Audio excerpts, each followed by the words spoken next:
प्रदेश और ये है असम। असम का थोड़ा हिस्सा पर्वतीय है और थोड़ा मैदानी है, मतलब पर्वत और मैदान दोनों हैं। फिर नागालैंड, मणिपुर, मिजोरम, यहाँ क्या है, हिमालय पर्वत का विस्तार है। यानी इतना जो क्षेत्र है भारत का वो हिमालय के पर्वतीय प्रदेश के अंतर्गत आता है। दूसरा भाग कौन सा है? उत्तर का विशाल मैदान। उत्तर का विशाल मैदान। देखिए ये जो हरे से लाइनें खींची हैं, यहाँ तक क्या है, उत्तर का विशाल मैदान फैला हुआ है। ये विशाल मैदान क्यों कहा जाता है? क्योंकि ये दुनिया का सबसे बड़ा मैदानी भाग है। इतना बड़ा मैदान एक जगह पूरी दुनिया में कहीं नहीं है। भारत के कौन कौन से राज्य इसमें आते हैं? पंजाब, हरियाणा, उत्तर प्रदेश, बिहार, पश्चिम बंगाल और थोड़ा सा असम का क्षेत्र। इतने राज्यों में उत्तर का विशाल मैदान फैला हुआ है। तीसरा भाग कौन सा है? भारत का मरुस्थल। मरुस्थल किसे कहते हैं? जहाँ रेत पाई जाती है, बालू। तो भारत में मरुस्थलीय भाग कहाँ है? राजस्थान, थोड़ा सा इसका हिस्सा हरियाणा और पंजाब में भी पड़ता है, थोड़ा सा गुजरात में। लेकिन मुख्य रूप से ये जो थार का मरुस्थल है, इसका विस्तार राजस्थान में ही पाया जाता है। लेकिन राजस्थान जो है वहाँ पूरा मरुस्थल नहीं है, समझ रहे हो? ये जो पूरब का क्षेत्र है, ये वाला एक हिस्सा है, ये मरुस्थल नहीं। चौथा भाग कौन सा है? दक्षिण का पठार। दक्षिण का पठार, पठार किसे कहते हैं?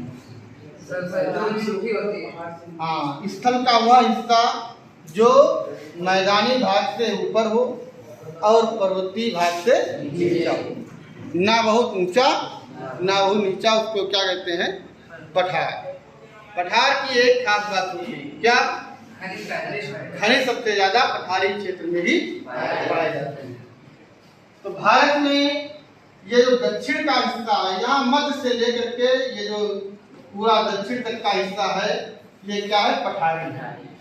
इस पठारी भाग को भी 3 भागों में बांटा जा सकता है। कितने भागों में? 3 भागों में। ये जो दक्षिण का पठार है, इसको 3 भागों में बांटा जा सकता है। नंबर 1 मालवा का पठार।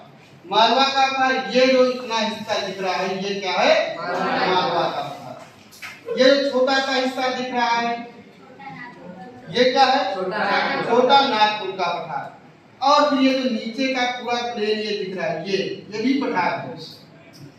ये क्या है? ये है दक्कन का पठार। तो 3 पठार कौन कौन से हो गए?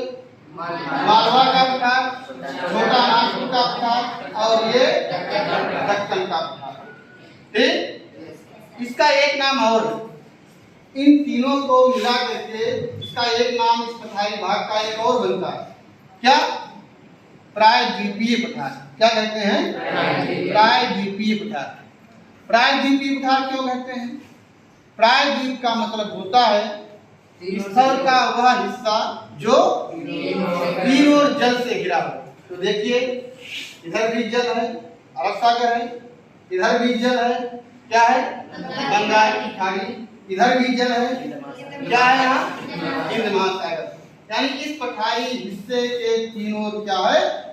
जल है, इसलिए इसको क्या कहते हैं? प्रायद्वीपीय।